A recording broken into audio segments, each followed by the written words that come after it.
আসসালামু আলাইকুম ওয়া রাহমাতুল্লাহি ওয়া বারাকাতুহু। হযরত আবু হুরায়রা রাদিয়াল্লাহু তাআলা আনহু বলেন, যে সকল মজলিসে আল্লাহর জিকির হয় ওই সব মজলিস আসমানওয়ালাদের নিকট এত উজ্জ্বল দেখায় যেমন জমিনওয়ালাদের নিকট আসমানের নক্ষত্রসমূহ চমৎকার দেখায়।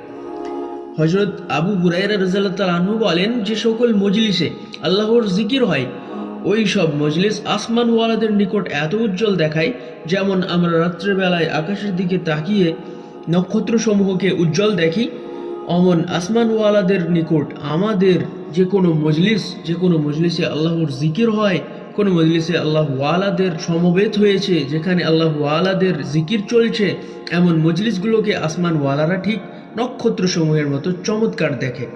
অন্য হাদিসে এসেছে, একদা হযরত আবু হুরায়রা রাদিয়াল্লাহু তাআলা আনহু বাজারে তাশরিফ আনিয়া লোকজনকে সম্বোধন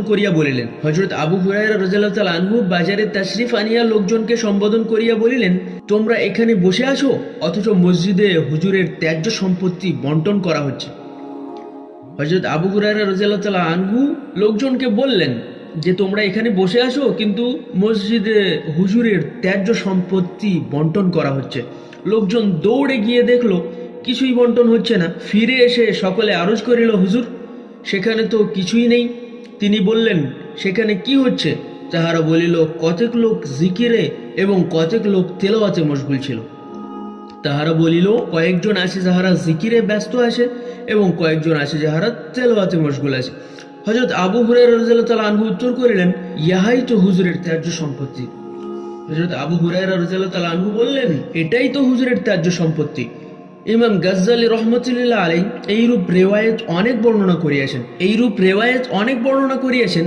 সর্বোপরি স্বয়ং নবী কারীমের প্রতি আদেশও হইয়াছে। হুজুর পাক সাল্লাল্লাহু আলাইহি ওয়াসাল্লামকে আল্লাহ পাক যে আদেশ করেছেন, সেই আদেশের মধ্যে এমনও আদেশ আছে, কি সেটা? আল্লাহ পাক হুজুর আকরাম সাল্লাল্লাহু আলাইহি ওয়াসাল্লামকে আদেশও করেছেন সকাল বিকাল আল্লাহ ওয়ালাদের সাথে অবস্থানের নির্দেশ।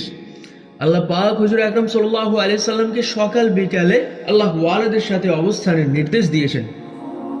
আল্লাহ পাক কোরআন মাজিদের মধ্যে বলছেন, আউযু বিল্লাহি মিনাশ শাইতানির রাজীম, বিসমিল্লাহির রহমানির রহিম।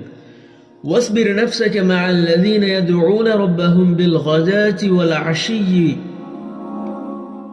আশিয়্যি ইউরিদুনা ওয়াজহাহু ওয়া লা তা'দু আইনাকা আনহুম তুরিদু যিনাতাল হায়াতিদ দুনিয়া ওয়ালা তুতি' মান আগফালনা ক্বাবলাহু আন যিকরিনা ওয়াত্তাবা'a হাওয়াহু ওয়া কানা আমরুহু ফুরতা। আল্লাহ পাক কোরআন মাজিদের মধ্যে বলছেন, হে নবী সাল্লাল্লাহু আলাইহি ওয়াসাল্লাম, যাহারা সকাল বিকাল শুধু আল্লাহর সন্তুষ্টি লাভের আশায় তাহাকে স্মরণ করে, আপনি এমন লোকদের সঙ্গে অবস্থান করুন। আল্লাহ পাক হুজুর আকরাম সাল্লাল্লাহু আলাইহি সাল্লামকে বলছেন, যাহারা সকাল বিকাল শুধু আল্লাহর সন্তুষ্টি লাভের আশায় তাহাকে স্মরণ করে, আপনি এমন লোকদের সঙ্গে অবস্থান করুন এবং দুনিয়ার জিন্দেগির জাঁকজমকের আশায় আপনার নজর যেন তাহাদের উপর থেকে সরে না যায়। আর যাহার হৃদয়কে আমি আমার জিকির হইতে গাফেল করিয়া দিয়েছি এবং সে নিজের খয়েশের তাবেদারি করিয়াও চলে, আর যাহার কাজ সীমা অতিক্রম করিয়া গিয়েছে, আপনি তাহার অনুসরণ করিবেন না। আল্লাহ পাক বলছেন যে নিজের খয়েশের তাবেদারি করিয়াও চলে, আর যাহার কাজ সীমা অতিক্রম করিয়া গিয়েছে, আপনি তাহার অনুসরণ করিবেন না। বিভিন্ন হাদিসে বর্ণিত আছে যে হুজুর আকরাম সাল্লাল্লাহু আলাইহি সাল্লাম এজন্যই আল্লাহর শুকরিয়া আদায় করিতেন। কিসের জন্য? যে আমার উম্মতের মধ্যে এমন লোক পয়দা রহিয়াছে যাহাদের মজলিসে জমিয়ে বসিবার জন্য স্বয়ং আমাকেও আদেশ করা হইয়াছে। আল্লাহ পাকের নবী শুকরিয়া আদায় করতেন। কি জন্য?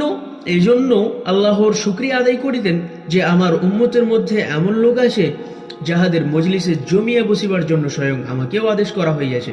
এবং উক্ত আয়াতে অন্যদের সম্পর্কেও হুকুম ফরমাইয়াছেন, যাহাদের হৃদয় আল্লাহর জিকির হইতে গাফেল, খাহিসাতের তাবেদারি করে এবং যাহারা সীমা অতিক্রম করে, তাহাদের অনুসরণ হইতে বিরত রাখা হইয়াছে। এখন ওই সব ব্যক্তি যাহারা দিন ও দুনিয়ার প্রত্যেক কাজে ও কর্মে কাফের ফাসেকদের অনুসরণ করিয়া চলে এবং মুশরিক ও নাসারাদের প্রত্যেক কথা ও কাজের উপর জীবন উৎসর্গ করিতে প্রস্তুত, তাহারা স্বয়ং একটু চিন্তা করিয়া দেখুন যে কোন পথে তাহারা অগ্রসর হচ্ছে। উদ্দেশ্য আমার